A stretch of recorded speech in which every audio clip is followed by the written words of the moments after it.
Në varrezat e qytetit mbretëronte gjithmonë një lloj heshtje e veçantë, një heshtje zije e paprekur nga bota e jashtme.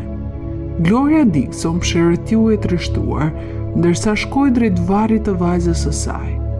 Jessica kishte vdekur 4 ditë më parë, por nëna e pikolluar ende nuk mund ta pranonte faktin që ajo ishte zhdukur.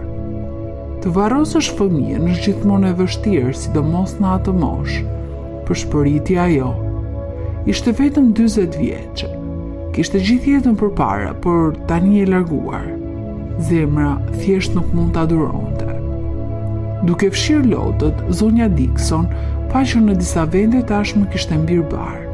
Ajo dinte se do të ishte më mirë të pastronte atë tani përpara se të dilte jashtë kontrollit.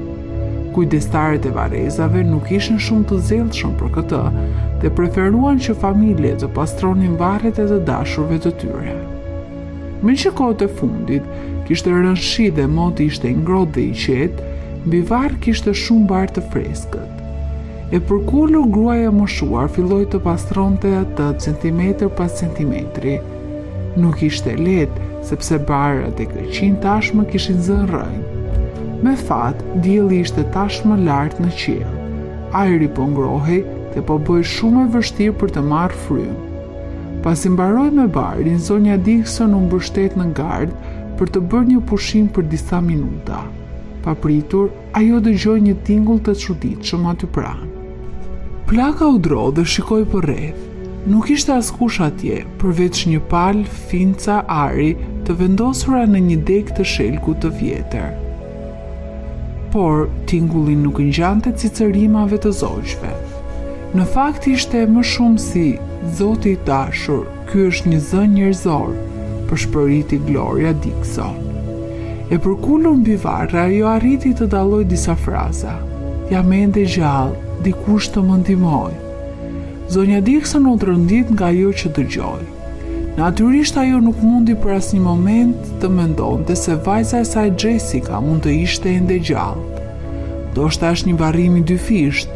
Ndodh ndonjëherë që një person tjetër të varroset në varrin e dikujt tjetër, mendoi ajo duke u përpjekur të bindte veten. Duke kuptuar se nuk kishte kohë për të humbur, zonja Dixon nxitoi të gjente kujdestarët e varrezave. Robert dhe Simon Simpson ishin vëllezër që kishin kohë që punonin në varreza. Ata ishin mësuar të paguheshin para të mira për shërbimet e tyre dhe nuk ishin të gatshëm të bënin asgjë falas. Për këtë arsye, historia e plakës për tingullin që dilte nga varri nuk i tërhoqi shumë interes. Me kalimin e viteve, ata tashmë kishin parë dhe dëgjuar shumë dhe ishin mësuar që të afërmit e të ndjerve t'u tregonin gjëra të çuditshme. Zakonisht, e vetmja gjë që duhet të bënin vëllezërit ishte të qetësonin të afërmit, t'i çonin te varri, të tregonin datën e vdekjes dhe të kujtonin se të dashurit e tyre nuk jetonin më. Por kjo grua e moshuar ishte më këmbgulse se kushdo para. Pasi shkëmbeu një vështrim kuptimplot me Simonin, Roberti ngriti supet dhe ndoqi gruan e vjetër. Duke ju afruar varrit, punojësi varrezave pyeti me sfidë: "E çfarë tani?" Gloria Dixon ishte gati për këtë pyetje dhe menjëherë i tha burrit të përkulej mbi varrin dhe të dëgjonte. Simoni u shqetësua, por bëri siç sugjeroi plaka. Burri nuk mund të dëgjonte asgjë në fillim, por rreth një minutë më vonë ai dëgjoi britmat e dikujt. Simon u zbe, por gjithsesi arriti të tërhiqe dhe menjëherë u përpoq ta kthente situatën. Mirë, dëgjova diçka, por si e di se çfarë ishte. Ndoshta ky është thjesht një mia apo një urith. Ata vinë këtu her pas here, por kjo nuk do të thotë që ne duhet të gormojmë çdo varr, të paktën jo falas. Për fat të mirë, zonja Dixon mori menjëherë aludimin e varrmisit. Ajo mori çantën e saj dhe nxorri $100. Simon pshërëtiu i zhgënjur dhe nuk mundi të mos thoshte me kauzë: "Zonjë, po ne jemi dy." Gloria Dixon nuk bëri pazar dhe nxorri 100 të tjera nga kuleta e saj. Por më tepër ajo premtoi burrave dhe 100 të tjera nëse do të fillonin që tani. Duke ndjerë mundësinë për të fituar paratë e lehta, burrat rrëmbyen shpejt lopatat e tyre dhe ja nisën punës. Meqense varri ishte i freskët, nuk ishte vështirë ta gërmoje. Ata bën një vrim në tokë të krijuar me mbështetës nga gardhi i hekurt. Ishte përmes këtij kanali të improvizuar të ventilimit që ajri hynte në varr. Me sa duket, kur dhëndri Gloria Dixon vendosi gardhin, ai shtyu tubat shumë thellë, duke krijuar kështu aksidentalisht një kanal ajri në arkivol. Por kur lopatat goditën dru, ata e dinin se ja kishin arritur qëllimin. "Çfarë po pret? Hape", urdhëroi Gloria. Kur burrat më në fund ja dolën, të tre u habitën pa fjalë. Siç doli, Jessica ishte ende gjallë, megjithse ishte në prag të raskapitjes fizike dhe dehidrimit. Pasi thirrën ambulancën dhe policinë, Zoja Dixon ende nuk mund ta besonte se po ndodhte në të vërtetë. Së shpejti Jessica ishte në njësinë e kujdesit intensiv të spitalit, ku vendos me njëherë në infuzion dhe gjaku ju mor për analiza. Si doli autopsia e kërkuar në raste të tilla nuk u krye ndasaj dhe vetë varrimi nuk ishte i organizuar mirë. Me sa duket, dikush ka dashur të heqafe Jessica sa më shpejt të jetë mundur, duke u siguruar që gjurmët e helmit në gjakun e saj të mos gjeten kurrë. Po kush do ta bënte një gjë të tillë? Unë ndoshta duhet të pyes dhëndrin tim dhe t'i them lajmin e mirë, tha me kujdes polici zonja Dixon. Kjo është pikërisht ajo që nuk duhet të bëni. Le të mos i nxitojmë gjërat tani për tani dhe ta mbajmë sekret ringjalljen e vajzës suaj. Mendoj se kjo mund të ndihmojë në zbardhjen e rastit, tha oficeri. Duke ngritur supet, Plaka vendosi të ndiqte këshillën e oficerit dhe shkoi në shtëpi.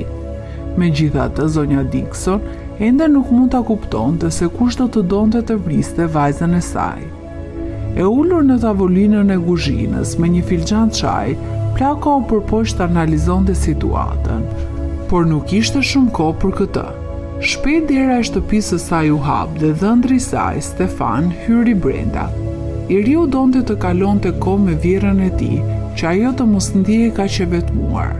Ai madje i solli asaj një tortë të vogël dhe një shishe pije. Zonja Dixon u tondua shumë t'i thoshte dhëndrit se gruaja e tij ishte ringjallur, por më pas u kujtua paralajmërimi i oficerit të policisë dhe mbajti gojën mbyllur.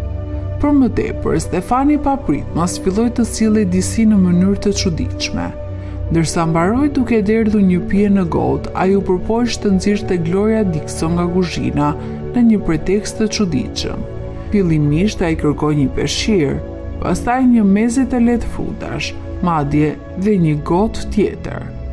Në një moment zonja Dixon e kapi veten duke menduar se Stefani po sillej kështu për një arsye. Duke vendosur të mësonte të vërtetën dhe të zbulonte arsyen e sjelljes së çuditshme të Stefanit, ajo i tha se do të dalë nga dhoma duke pretenduar se kishte nevojë për peceta. Megjithatë, ajo nuk shkoi askund dhe spionoi Stefanin nga një derë e hapur e kuzhinës. Sapo Stefani mbeti vetëm në kuzhinë, shikoi përreth me ankth dhe zgjati dorën në xhep. Nxorri një shishe me një substancë të çuditshme të verdhë. Duke hequr kapakun, Stefani e anoi mbi gotën e zonjës Dixon dhe derdhi rreth gjysmën e përmbajtjes së saj në të. Në atë moment, çdo gjë ra në vend në kokën e Plakës. Ndonjëherë një pjesë e munguar e enigmës e pengon njeriu të shohë të gjithë foton, por kur ajo gjendet, gjithçka bëhet e qartë si dita. Pra, kjo është ajo, duhet të jetë helm. Dhe atje, po pyes veten, pse Stefani vendosi gardhin rreth dy varreve me një herë. Vendi i dytë ishte menduar për mua, mendoi Plaka dhe mbylli derën e kuzhinës. Hej, çfarë je duke bërë zonja Dixon, a jeni mirë? Tha Stefani kur dëgjoi Chelsin të rrotullojë në brave. Por gruaja e mëshuar nuk i dëgjoi dot fjalët e tij të fundit, sepse ajo tashmë po thërriste policinë. Duke kuptuar që e vërteta doli në shesh, Stefani u lëriti zemëruar dhe më pas piu përmbajtjen e gotës së dedikuar për vjerën e tij. Koka e burrit filloi të rrotullojë me një herë dhe ai pa drita të çuditshme që kalonin para tij. Stefan ra në dysheme, gati të takonte krijuesin e tij dhe të përgjigje për të gjitha gjërat e këqija që kishte bërë në jetë. Por, ndryshe nga pritshmëritë e tij, njeriu fillimisht do të duhet të shkonte përpara gjykatës toksore dhe vetëm më pas përpara asaj qellore. Stefan mbijetoi fal mjekëve, ndihmës që mbërritën me shpejtësi në vendngjarje pasi I thiri Gloria.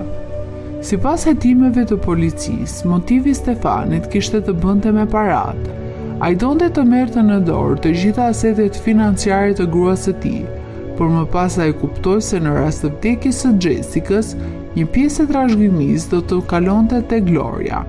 Kështu ai vendosi të elmonte fillimisht gruan e më pas nënën e saj. Stefan bleu një substancë të fuqishme elmuese në tregun e zi, e cila supozohej të shkaktonte paralizë dhe arrest kardiak.